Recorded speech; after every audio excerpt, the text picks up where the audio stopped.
Shalom, selamat pagi semuanya. Selamat pagi. Kasih karunia penyertaan Tuhan lengkap sempurna atas hidup kita. Bapak Ibu Saudara terkasih, pagi ini saya akan menyampaikan firman Tuhan dengan judul Roh Allah yang mengajar kita. Kita memahami semuanya dan sepakat firman Tuhan mengatakan bahwa sesungguhnya kekristenan itu adalah perubahan menuju kesempurnaan Kristus.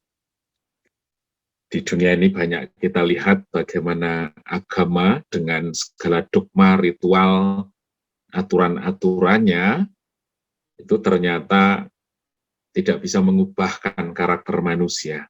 Tetapi kekristenan rupanya tidak agama, tetapi satu kehidupan di mana relasi dengan Tuhan itu terjadi. Nah, bagaimana kita bisa mengalami perubahan? Semua dari kita membutuhkan yang pertama adalah pertobatan. Ketika kita mengetahui kesalahan terjadi dalam hidup kita yang dilahirkan dari kodrat dosa maupun ajaran didikan selama kita hidup di dunia, kita harus bertobat, berhenti, menyatakan diri berhenti dari dosa yang kita lakukan. Yang kedua, kita mesti dididik atau diajar oleh firman Tuhan. Yang ketiga, kita belajar untuk melakukan firman Tuhan. Yang keempat, kita membutuhkan penyertaan Tuhan. Nah, rupanya dengan diri kita sendiri, dengan kemampuan kita di mana kita memiliki kodrat dosa, sulit rasanya bahwa perubahan itu benar-benar terjadi menurut maksud firman Tuhan. Tetapi puji Tuhan bahwa Allah mengaruniakan roh kepada kita,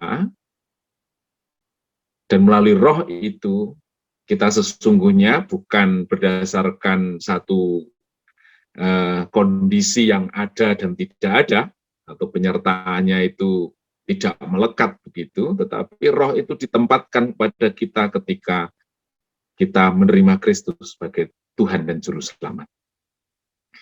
Jadi kalau Paulus katakan bahwa roh yang Allah yang ditempatkan di dalam diri kita itu merupakan satu garansi tentang rencana keselamatan yang Tuhan berikan pada setiap orang percaya. Jadi kartu garansi, dengan adanya kartu garansi kita membeli sesuatu, maka ada jaminan bahwa apa yang kita beli bisa digunakan sesuai dengan fungsinya. Demikian juga kita ketika Allah menggaransi kita dengan Roh Kudus tentang janji keselamatan, maka sesungguhnya rencana Allah itu pasti terjadi ketika kita hidup dalam tuntunan Roh Kudus. Nah, di 1 Yohanes 2 ayat 27 dan 29 saya bacakan yang versi Indonesia sehari-hari Bapak Ibu, ya. Saya bacakan 1 Yohanes 2, 27 sampai 29. Tetapi mengenai kalian sendiri, Kristus telah mencurahkan rohnya padamu, dan selama rohnya ada padamu, tidak perlu ada orang lain mengajar kalian. Sebab rohnya mengajar kalian tentang segala sesuatu, dan apa yang diajarkannya itu benar, bukan dusta. Sebab itu hendaklah kalian taat kepada apa yang diajarkan oleh roh itu, dan hendaklah kalian tetap hidup bersatu dengan Kristus. Jadi anak-anakku, tetaplah hidup bersatu dengan Kristus, supaya nanti pada waktu Ia datang, Ia menghadap kita menghadap Dia dengan penuh keberanian dan tidak bersembunyi karena malu. Kalian sudah tahu bahwa Kristus hidup menurut kemauan Allah. Sebab itu kalian harus tahu pula bahwa setiap orang yang hidup menurut kemauan Allah adalah anak Allah. Jadi di 1 Yohanes 2 ayat 27 itu menceritakan bagaimana peran Roh Kudus yang seharusnya terjadi pada setiap orang percaya. Seringkali kita mendefinisikan satu hal yang berbeda dari maksud firman Tuhan. Jadi di sini ada katakan, dan selama rohnya ada padamu, tidak perlu ada orang lain yang mengajar kalian. Seringkali pikiran kita tanpa kita melihat perkataan selama rohnya ada padamu, kita langsung menilai, wah berarti kita tidak perlu diajar orang nih. Ini pengertian yang salah. Atau yang kedua definisinya adalah orang yang mendengar didikan orang, tetapi Roh Kudus tidak ada di dalamnya. Dua-duanya itu akan menghasilkan satu nilai yang berbeda dari maksud rancangan Allah tentang keselamatan. Jadi, kalau kita tidak mau dididik dengan ajaran firman oleh orang-orang yang Tuhan percayakan sebagai pemimpin rohani, kita tentu tidak bisa diarahkan pada kebenaran yang sesungguhnya.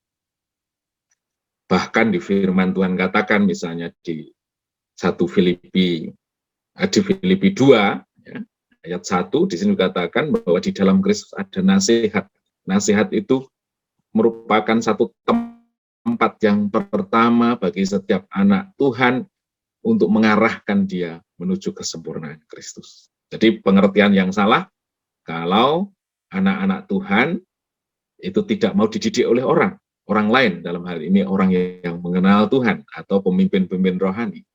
Atau yang kedua adalah percuma kalau Roh Kudus tidak ada di dalam diri kita, sekalipun kita sering mendengar didikan Tuhan.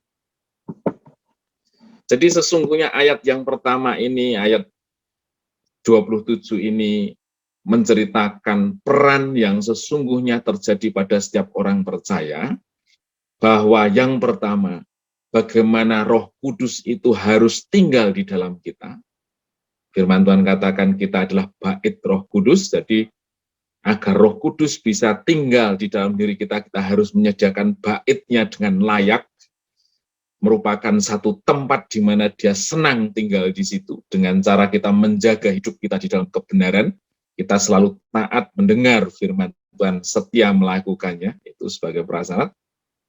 Terus yang kedua, kita harus tetap hidup di dalam nasihat Tuhan. Kemudian di ayat-ayat berikutnya, kalau kita hidup di dalam Kristus, karena Kristus mengikuti kemauan Allah, kita pun harus ikut di dalam kemauan Allah. Firman Tuhan mengajar kita bagaimana kehidupan kita harus tetap setia mengikut setiap kehendak Allah. Kalau kita ikut di dalam kemauan Allah, itulah yang disebut sebagai anak-anak Allah. Jadi Bapak, Ibu, Saudara, tidak mungkin kita hidup tanpa roh Tuhan. Yang pertama, kita harus membangun kesadaran bahwa roh Allah Tuhan letakkan di dalam hati kita sebagai satu garansi akan keselamatan yang Tuhan sudah kerjakan. Yang kedua, sesudah kita menyadari bahwa rohnya tinggal di dalam kita, bagaimana hidup kita menuruti kehendak-Nya. Sehingga proses pertobatan, proses didikan, proses melakukan kebenaran, dan penyertaan Tuhan itu senantiasa hadir pada setiap hidup kita, yang menuntun kita menuju keselamatan yang dimaui oleh Tuhan. Terpujilah nama Tuhan, biarkan kesadaran itu hadir dalam setiap hidup kita yang pasti mengarahkan kita pada rancangan keselamatan yang mulia itu. Terpujilah nama Tuhan, mari kita awali doa di pagi hari ini.